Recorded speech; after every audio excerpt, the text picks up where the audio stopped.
बाढ़ राजद के जिला अध्यक्ष नमिता नीरज ने आज राजद कार्यालय में एक कैलेंडर जारी किया। कैलेंडर के जरिए घर घर तक राजद की नीतियों को पहुंचाया जाएगा। नमिता नीरज लगातार क्षेत्र में आम जनता की समस्याओं को लेकर सक्रिय रही हैं और उनके लिए सड़क पर आंदोलन भी करती रही हैं।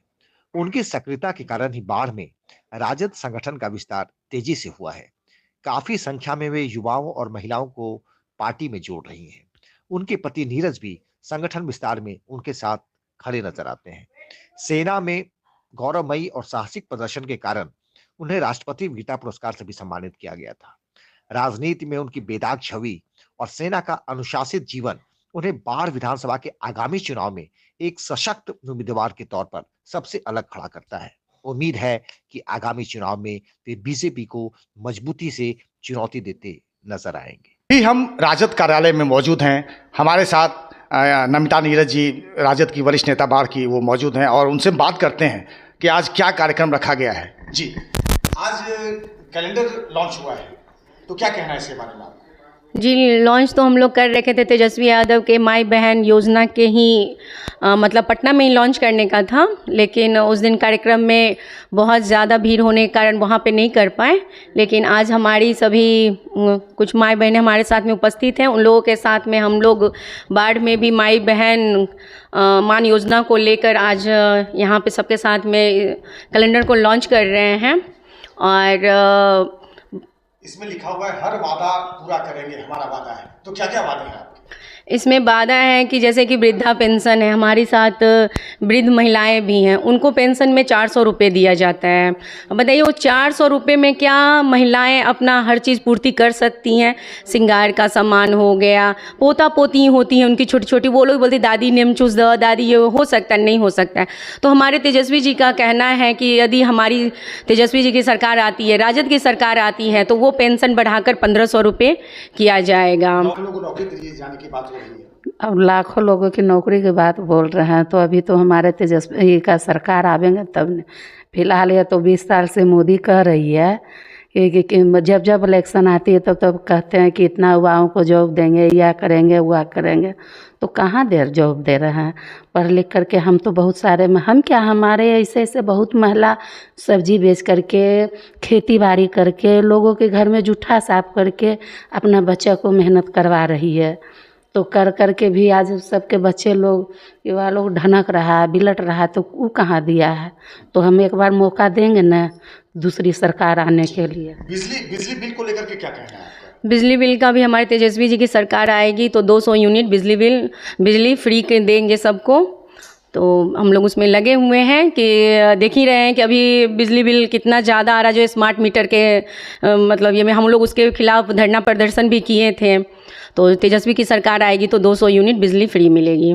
और क्या घोषणाएं होंगी?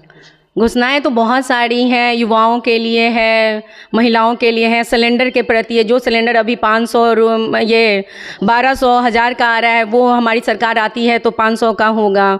घोषणाओं के तो ये है, तेजस्वी जी घोषणा जो करते हैं वो वादा पूरा करते हैं। उन्होंने रोजगार के बारे में किया, देखें कि वो जब 17 महीने रहे उप मुख्यमंत्री के पद पर, देखिए शिक्षा विभाग में कितना नियुक्ति पत्र दिए उन्होंने, बहुत तरह का उन्होंने मेडल लाओ नौकरी पाओ का भी आयोजन किया। तो जब वो लड़के हो के, युवा हो के 17 महीनों में इतना कार्य करके दिए हैं, तो निश्चित तौर पे जो उनका वादा है वो मुख्यमंत्री बनते हैं तो वो सारे वादों पे खड़ा उतरेंगे। तो हमारे साथ राजद की जिला अध्यक्ष नमिता नीरज जी थी, जिनका कहना है कि जो भी वादे किए गए हैं सभी वादों पे तेजस्वी यादव जी खड़े उतरेंगे और एक बार जनता उन्हें भी मौका दे। तो वादा किया गया है तेजस्वी जी का, और हम लोग चाहते हैं यहाँ पर कि सारा पूरा हो जाए। अब होगा ही पूरा। इसमें जो है 400 रुपया जो दिया जाता है, हम लोग मजदूर को देते हैं 600 रुपया रोज़। आइए हमको एक महीना में देंगे 400 रुपया। बोलिए, हमारा पोता है 150 रुपया उसको देना पड़ता, मैंने 400 रुपया में कौन चीज़ होगा? कोई दवाई होगा? एक भी दवा होगी? जब बदलाव होगा मुख्यमंत्री का, आई तेजस्वी यादव जब आवेंगे तो बिहार का रौनक ही बदल जाएगा। सबसे पहले तो मैं बता दूं कि नौकरी देने की बात तो कह रहे हैं, उन्होंने पहले करके दिखाया है। आपको पता होगा कि विगत सरकार में 17 महीने उप मुख्यमंत्री के तौर पे माननीय तेजस्वी प्रसाद यादव जी ने काम किया और उन्होंने 5 लाख से ज़्यादा नौकरियां दी, चाहे वो शिक्षक के क्षेत्र में हो, चिकित्सा के क्षेत्र में हो, उन्होंने दिया। और आगे जो है हम लोग लाखों रोजगार देंगे। तो नीतीश जी पिछली सरकार में वो क्रेडिट ले रहे हैं, तो क्या कहना है आपका इसके बारे में? देखिए, आप ऐसा बात पूछ रहे हैं कि नीतीश जी क्रेडिट ले रहे हैं। तेजस्वी जी 2020 में ही घोषणा किए थे कि हम 10 लाख रोजगार देंगे, नौकरी देंगे, सरकारी नौकरी देंगे। और उस समय नीतीश जी जब अलग थे तो बोलते थे कि कहाँ से पैसा आएगा, और उन्होंने एक अभद्र भाषा का भी प्रयोग किया था, क्या अपने बाप के घर से पैसा लाएगा। और जब सरकार एक हुई, नीतीश जी जब मिले राजद से और तेजस्वी जी ने जब रोजगार बांटना शुरू किया, अपना विजन को बताया कि कहाँ से पैसा आएगा और कैसे नौकरी देंगे, और उन्होंने जो है धरातल पे करके दिखाया। और जब फिर सरकार से अलग हुए नीतीश जी, तब वो क्रेडिट लेने का प्रयास किया। लेकिन जनता सब जान रही है कि इन्हीं का योजना, इन्हीं का विजन, इन्हीं का सारा कारनामा, तो जनता में एक विश्वास पैदा है कि नौकरियां पहले भी तेजस्वी जी ने दी हैं और आगे भी तेजस्वी जी ही देंगे। बिहार में अब हम पुतह हमरा बहू अभी 25 बरस के उम्र, विधवा हो गया, 3 गो बच्चा है, 400 रुपया आता है उसको। तो 400 रुपया में कैसे 3 गो बच्चा को पोस सकते हैं? अब हम है उसका माथा पर सास ससुर, कहाँ से पूरे? तेजस्वी सरकार आएगी तो कितने पेंशन दिया जाएगा? अब तो सरकारें के दिमाग से चल सकते हैं कि सरकार कितना दे सकते हैं, कितना पर घर चल सकता है, कितना ही दे सकते हैं। कम से कम रुपया में 4 आना जो मिल सकता है तब ने उसमें मिला जुला चल सकता है। अभी महंगाई का दौर चल रहा है, जिस हिसाब से सरकार पेंशन का काम का जो है पैसा दे रही है 400 रुपया, उससे कुछ होने वाला नहीं है। दवाई का भी दाम बढ़ चुका है।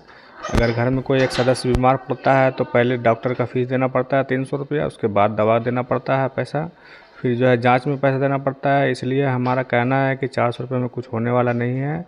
इसीलिए जो है तेजस्वी यादव जी ने इसे बढ़ाकर जो है 2500 रुपया किया है, ताकि जो है घर में और भी बच्चे लोग रहते हैं, उनको भी ज़रूरत पड़ता है कुछ कुछ सामान लेने का, तो सबको कुछ न कुछ इसमें सहायता मिल सके, ताकि जो है कुछ अपनी ज़रूरत को पूरा कर सके आदमी। तो जैसे रोज़गार डेली बेसिस पर काम करता है तो उसको महीना मिलेगा तो पैसा देगा, और ये धमकी देते हैं कि अभी पैसा दीजिए, नहीं तो बिजली अभी काट दिया जाएगा कनेक्शन, और जब पैसा दीजिएगा तब हम चालू करेंगे। तो बगैर बिजली के आदमी कैसे रहेगा उसको। अभी मुख्यमंत्री का दौरा यहाँ हुआ था बाढ़ में, और एक बार फिर बाढ़ को जिला बनाने की जो घोषणा होनी थी वो कहीं ना कहीं रह गई। क्या कहना है आपका इसके बारे में? ये पहले से भी हम लोग को ज्ञात था कि जो व्यक्ति 20 साल मुख्यमंत्री रहते हुए बाढ़ को जिला नहीं बनाए तो अब क्या बनाएंगे। तो हम लोग को तो पता ही था कि बाढ़ को जिला नहीं बनना है। हाँ, बहुत लोगों का आशा थी कि शायद इस बार घोषणा हो जाए, सोए आ रहे हैं। लेकिन जैसा कि माननीय मुख्यमंत्री जी पहले एक बार बता चुके हैं कि हम बाढ़ के लोगों को चिनिया बेदाम बेचवा के छोड़ेंगे, तो वही स्थिति अभी भी है। उनके मन में जो पीड़ा है यहाँ से हारने की बाढ़ लोकसभा से, और उन्होंने बाढ़ लोकसभा को जो है धरातल से ही ख़त्म कर दिया और यहाँ के लोगों को कहीं का नहीं छोड़ा। तो जिला तो बहुत मुश्किल चीज़ है और वो कभी नहीं बनाएंगे। आप मिलिट्री में रहे, एक अनुशासित जीवन आपने जिया है और राष्ट्रपति गौरव पुरस्कार से भी सम्मानित किए गए हैं, और कहीं ना कहीं जनता भी आपको एक मजबूत उम्मीदवार के रूप में देख रही है ज्ञानू जी के विपक्ष में। तो क्या कहना है आपका, कितनी तैयारी है आपकी इस चुनाव को लेकर? देखिए, हम लोग पूर्ण तैयारी में हैं और विगत 10 सालों से हम लोग जो है यहाँ पे मजबूती से धरातल पर कार्य कर रहे हैं।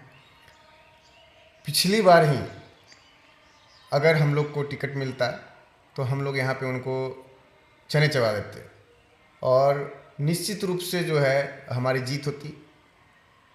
जिस तरह हम लोग बाढ़ के जनता के सुख दुख में लगातार जाते हैं, पार्टी द्वारा आयोजित जो भी कार्य होते हैं उसको धरातल पे उतारते हैं।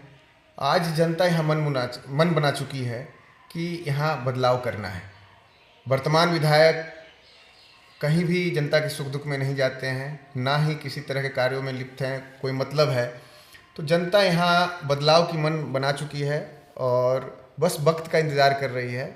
और मैं आपके मीडिया के माध्यम से बताना चाहूँगा कि अगर हम लोगों को मौका मिलता है तो निश्चित रूप में यहाँ से राजद विजयी होगी।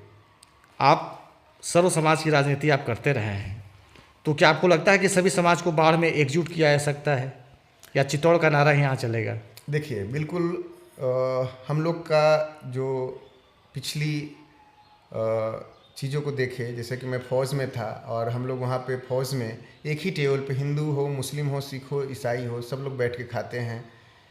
अगर युद्ध के मैदान में देखा जाए तो हिंदू अगर फायर कर रहा है राइफल से तो एक मुस्लिम जो है उसको एमुनेशन सप्लाई करता है। तो हम लोग में कोई बंदिश जात धर्म की नहीं है। हम लोग जमात की राजनीति करते हैं, जात की राजनीति नहीं करते हैं।